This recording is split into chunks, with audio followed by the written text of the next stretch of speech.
হয় চাওক লোকসভা নিৰ্বাচনলৈ মাজত মাত্ৰ কেইটামান দিন আৰু কিছুদিন পিছতেই লোকসভা নিৰ্বাচনৰ তাৰিখ আচলতে ডিক্লেয়াৰ কৰা হ'ব আৰু তাৰ পূৰ্বে বিজেপিক আমি ৰাজ্যজুৰি দেখিছোঁ যে এতিয়াই নিৰ্বাচনী প্ৰচাৰত নামিছে তেওঁলোকৰ প্ৰাৰ্থী তালিকা দিয়াৰ পিছত যদিও বা বিজেপি প্ৰাৰ্থী তালিকা ঘোষণা কৰিছে কিন্তু কংগ্ৰেছে এই মুহূৰ্তলৈকে কিন্তু প্ৰাৰ্থী তালিকা দিয়া নাই তথাপিও গুৱাহাটী লোকসভা সমষ্টিৰ পৰা যিগৰাকী সাংসদ পদৰ বাবে আচলতে সম্ভাৱ্য সাংসদ বুলি ক'ব লাগিব গুৱাহাটী সমষ্টিৰ পৰা কংগ্ৰেছৰ ফালৰ পৰা সেয়া হৈছে মীৰা বৰঠাকুৰ গোস্বামী আৰু তেওঁ আজি প্ৰাৰ্থী তালিকা যদিও বা ঘোষণা কৰা নাই কিন্তু তাৰ পূৰ্বে এনেদৰে মহানগৰীৰ যি বশিষ্ঠ বেলতলা বজাৰ আছে এই বেলতলা বজাৰত আজি প্ৰচাৰ পত্ৰিকা বিতৰণ কৰা দেখা গৈছে আৰু এক প্ৰকাৰ নিৰ্বাচনৰ বাবে প্ৰচাৰ কৰা দেখা গৈছে যিহেতু মীৰা বৰঠাকুৰ ডাঙৰীয়ানী আছে মোৰ লগত মই তেওঁলোকৰ প্ৰথমতে কথা পাতিম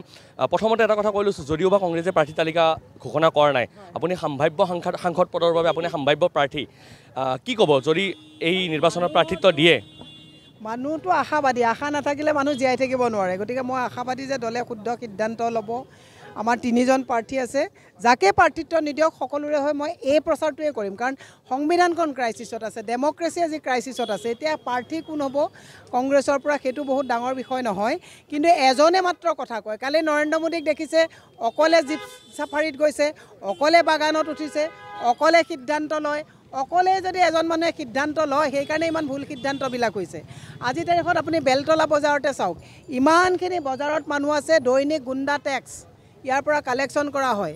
700 300 1200 পৰ্যন্ত কিন্তু এওঁলোকৰ এটা পাব্লিক টয়লেট নাই ইয়াত সাংসদগৰাকী আগৰ সাংসদে দেখা নাপালে এতিয়া সাংসদতো কথাটো হৈছে যে যি ক'ব নৰেন্দ্ৰ মোদীয়ে ক'ব হিমন্ত বিশ্ব শৰ্মাই ক'ব গতিকে তেওঁলোকে নকয় কাৰণ আপুনি জানে যে বিজেপিত কথা ক'লে তেওঁলোকৰ কৰ্তন কৰা যায় পদবীৰ পৰা কৰ্তন কৰা যায় বিজেপিত কথা ক'ব নোৱাৰে ওৱান মেন শ্ব' গতিকে আমি কৈছোঁ যে বিভিন্ন যিবিলাক সমস্যা আছে পদপথৰ বেপাৰীসকলৰ সমস্যা আপোনাৰ ক্ষুদ্ৰ ব্যৱসায়ীসকলৰ সমস্যা শাক চব্জি আনোতে টুল টেক্সত যিবিলাক সমস্যা এই সমস্যাবিলাক কোনে দাঙি ধৰিব এই সমস্যাবিলাকতো আমি দাঙি ধৰিব লাগিব গতিকে যদি দলে প্ৰাৰ্থিত্ব প্ৰদান কৰে মই সন্মুখৰ পৰা যুঁজিম আৰু দলে যাকেই দিব সকলোকে আমি এটা কথাই ক'ম যে আপোনালোকে বিবেকবোধ প্ৰদান কৰক যে দেশৰ স্বাৰ্থত এটা কবিতা লিখিলে 3 মাহ জেল হয় এটা ফেচবুক পোষ্ট দিলে থানাৰ ওচি গৈ পায়গৈ কিন্তু জোনমণি ৰাভাৰ হত্যাকাণ্ডটোত কিন্তু CM যাবলৈ সময় নাপালে এইটো দুৰ্ভাগ্যজনক কথা এওঁলোকে মহিলা সবলীকৰণৰ কথা কয় আঁচনিৰ মাজত মেৰপাকত এনেকুৱাকৈ মহিলাক এওঁলোকে আবদ্ধ কৰি লৈছে মহিলাই সঠিক আৰু শুদ্ধভাৱে সিদ্ধান্ত লোৱাৰ আজি তাৰিখত ক্ষমতা নাইকিয়া কৰিছে যে তহঁতে বিজেপিক ভোট দে নহ'লে অৰুণোদয় কাটা যাব তহঁতে বিজেপিক ভোট দে নহ'লে লাখপতি বাইদেউ হ'ব নোৱাৰিব ধাৰৰ বোজা লৈছে সকলোৱে যি অৰুণোদয় পাইছে তেওঁৰ ওপৰতো ধাৰৰ বোজা আছে যাক লাখপতি বনাম বুলি কৈছে বনাব নোৱাৰে কাৰণ চৰকাৰৰ ধাৰৰ ওপৰত ধাৰ দৰমহাই আমাৰ পৰা দিব নোৱাৰিব গেছৰ চিলিণ্ডাৰৰ দাম যোৱাকালি নৰেন্দ্ৰ মোদীয়ে 100 টকাকৈ কমাই থৈ গৈছে তেওঁ কৈছিলে 60 মাহ দিয়ক মই সবকা সাথ সবকা বিকাশৰ কথা কৈছিলে কিন্তু এটা দুটা 60 মাহ গ'ল তেওঁ কালি আহি পেলাই সময় পালে যে নিৰ্বাচনৰ আগত 100 টকা গেছৰ চিলিণ্ডাৰ দাম কমাব বুলি কৈছে গতিকে দুৰ্ভাগ্যজনক কথা নাই এওঁলোক বেটিৰ লগত আছে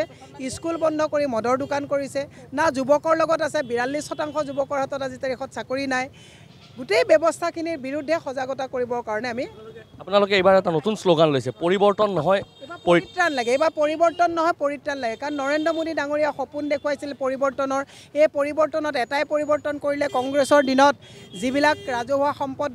মানে বনাইছিলে এই গোটেই ৰাজহুৱা সম্পদবিলাক তেওঁলোকে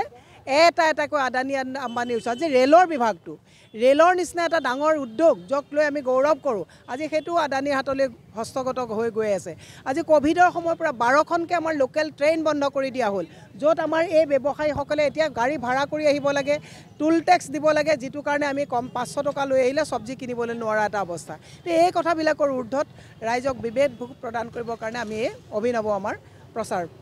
হয় নিশ্চয়কৈ আমি শুনালোঁ মীৰা বৰঠাকুৰ গোস্বামীৰ যি মন্তব্য সেই মন্তব্য শুনাইছোঁ আৰু সময়ত আচলতে লক্ষণীয় হ'ব ৰাইজে কেনেধৰণৰ আচলতে বিবেচনা কৰি কেনেধৰণে এইবাৰ লোকসভা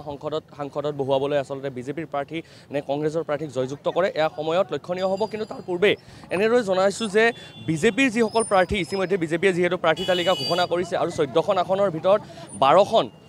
আচলতে পাম বুলি যিহেতু নিশ্চিত কৰি দিছে যে মুখ্যমন্ত্ৰীগৰাকীয়ে তাৰ পিছত কিন্তু এনেদৰে যি নিৰ্বাচনী ৰণসিঙা বজাই নিৰ্বাচনত আচলতে জঁপিয়াই পৰা দেখা গৈছে বিজেপি প্ৰাৰ্থীসকলক তাৰ সমান্তৰালভাৱে পুনৰবাৰ উল্লেখ কৰিছোঁ NKTV দৰ্শকসকলক যে যদিও বা কংগ্ৰেছে প্ৰাৰ্থী তালিকা এই মুহূৰ্তলৈকে ঘোষণা কৰা নাই তাৰ পিছতো কিন্তু সম্ভাৱ্য প্ৰাৰ্থীসকলে এনেদৰে এতিয়া নিৰ্বাচনী প্ৰচাৰত নামি গৈছে আৰু এই মুহূৰ্তলৈকে নিৰ্বাচনৰ তাৰিখ কিন্তু মুকলি কৰি দিয়া নাই। তাৰিখ মুকলিৰ পিছত হয়তো দুয়োটা দলেই হওক নাইবা আন দলেই হওক